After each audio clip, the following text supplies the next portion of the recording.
Hello friends, most welcome. आज हम बात करेंगे जेट्रोफा के बारे में। जेट्रोफा क्या है, इसको बायोडीजल क्यों कहते हैं और इसे जानना इम्पॉर्टेंट क्यों है। देखिए, ये हमेशा न्यूज़ में बना रहता है, ठीक है। क्यों? क्योंकि हमारे वहाँ जो एनर्जी क्राइसिस है, एनर्जी फ्यूल की प्रॉब्लम है, उसमें इसका बहुत बड़ा योगदान होने वाला है। इसलिए ये टॉपिक इम्पॉर्टेंट हो जाता है आपके एग्ज़ाम के दृष्टिकोण से भी। तो चलिए जानते हैं। तो सबसे पहले हम जानते हैं जेट्रोफा है क्या, जहाँ से छोटे मोटे क्वेश्चन बनेंगे, ठीक है। जेट्रोफा का नाम क्या है, ठीक है। और ये किस प्रकार के क्लाइमेट में उत्पन्न होता है, ठीक है। और ये किस फैमिली से बिलोंग करता है, और इसकी थोड़ी सी प्रॉपर्टी हम जान लेते हैं तो हमसे क्वेश्चन बन जाएंगे, ठीक है। तो जेट्रोफा का हिंदी नाम है रतनजोत, ठीक है। अब रतनजोत आपको किसी भी आयुर्वेदिक मेडिकल शॉप पे मिल जाएगा, ठीक है। वहाँ पे इसका कई मेडिकल पर्पज से भी यूज होता है, जो आप देख रहे हैं, ठीक है। अब इसमें देखिए रतनजोत की विशेषता क्या है और थोड़ा सा जान लीजिए। ये उष्णकटिबंधीय क्लाइमेट में उगता है, ठीक है। जो ट्रॉपिकल क्लाइमेट होता है, जहाँ पे ट्रॉपिकल टाइप का क्लाइमेट होता है, ठीक है, वहाँ पे ये पाया जाता है मुख्यतः। और इसकी जो पौधों की मतलब इसकी टहनियों की या फिर पत्तों की प्रॉपर्टी है, वो देखिए। ये पहले बात तो सदाबहार टाइप का होता है, ठीक है। इसमें पत्ते हमेशा गिरते नहीं हैं। उसके बाद ये मुलायम लकड़ी का होता है, ठीक है। और इसकी जो स्ट्रक्चर है वो झाड़ी नुमा है, ठीक है। ये चीज़ बन सकता है क्वेश्चन में, है ना। एक ऑप्शन अगर क्रिएट करता है 1 2 3, ठीक है, इस टाइप से, तो ये फीचर्स इसमें इंक्लूड किया जा सकता है। इंपॉर्टेंट क्वेश्चन कि ये किस फैमिली से बिलोंग करता है, तो पुष्प की एक फैमिली है यूफोरबिएसी, ठीक है। यूफोरबिएसी फैमिली से बिलोंग करता है, ठीक है। तो ये भी क्वेश्चन बन सकता है। इसकी हाइट की बात करें, अगर अगर कोई हेल्दी पौधा है, ठीक है, स्वास्थ्य पौधा है, तो उसकी हाइट 3 से 4 मीटर तक हो सकती है, ठीक है। तो ये चीज़ें आपको पता होना चाहिए। इसका जो पत्ती का मतलब शेप साइज होता है वो जस्ट लाइक हार्ट होता है, हृदयाकार, ठीक है। ओके, तो हमने जेट्रोफा के बारे में जान लिया। अब जानते हैं कुछ विशेष जो जहाँ से स्पेशल क्वेश्चन बनेंगे आपसे। तो देखिए, भारत में जेट्रोफा कराकस को क्या बोलते हैं? हिंदी में इसको जंगली अरंडी भी बोलते हैं, होता है अरंडी का तेल, है ना। और इसको तमिल में क्या बोलते हैं? कट्टू कोट्टई, ठीक है। हिंदी में इसको, हिंदी मतलब जंगलों में इसको अरंडी बोलते हैं। अब वैसे तो इसका नाम रतनजोत है, ठीक है। और इसको तमिलनाडु में कट्टू कोट्टई बोलते हैं, ठीक है। ये भी आपसे क्वेश्चन पूछा जा सकता है। कट्टू कोट्टई तमिलनाडु में किसको जाना जाता है? तो जेट्रोफा को। जेट्रोफा क्या है? रतनजोत। ओके, तो चलिए, बायोडीजल के उत्पादन की एक विशाल संभावना है इससे। इसके जो बीज होते हैं, ठीक है, उसमें होता है ऑयल, ठीक है। और उसको रिफाइन करके डीजल में, पेट्रोल में एज अ बायोडीजल यूज किया जाता है। इसलिए इस जेट्रोफा को या रतनजोत को बायोडीजल के एग्जाम्पल में रखा जाता है, ठीक है। अब ये न्यूज में क्यों? क्योंकि ये जंगलों में प्रचुर मात्रा में पाया जाता है ना। और बंजर भूमि में भी ये उगाया जा सकता है, क्लाइमेट रेजिस्टेंस भी है। तो फिर ये चीज़ आपको पता होनी चाहिए कि जंगलों में जब भरपूर मात्रा में है तो हमें वहाँ, हमारे वहाँ ईंधन की प्रॉब्लम इतनी है तो क्यों है भाई, इसको हम यूज़ करें ना।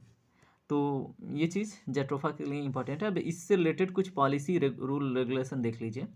2009 में क्या हुआ था, केंद्र सरकार ने 2017 तक क्या किया था, पारंपरिक जो डीजल है, जो कन्वेंशनल डीजल है, उसके साथ 20% जो क्या है बायोडीजल मिश्रण करने की बात करी थी। और उसमें ये भी बोला था कि जिसमें वो क्या कर पाएंगे, मतलब ये चीज़ें जब उसमें इंक्लूड कर पाएंगे 20%, ठीक है, किसको? बायोडीजल को, जिसमें एथेनॉल होता है, जेट्रोफा होता है, इथर उथर जो कुछ भी मिलाते हैं ना गन्ने वन्ने से, ठीक है। और बहुत जगह पे तो मतलब मिलेट्स भी यूज़ करते हैं एज अ बायोडीजल, ठीक है। तो उसके बारे में भी जानेंगे, लेकिन पहले इतना जानिए कि 2009 में केंद्र सरकार ने क्या किया। 2017 तक जो पारंपरिक डीजल है उसके साथ 20% से प्रस्तावित बायोडीजल मिश्रण को प्राप्त करने में मदद करने के लिए बायोडीजल उत्पादन के लिए सबसे उपयुक्त जो वृक्ष का मतलब एग्जाम्पल दिया, वो तिलहन के रूप में जेट्रोफा को ही एग्जाम्पल दिया, ठीक है। तो जेट्रोफा की पहचान करते हुए राष्ट्रीय बायोडीजल मिशन भी स्टार्ट की गई, ठीक है।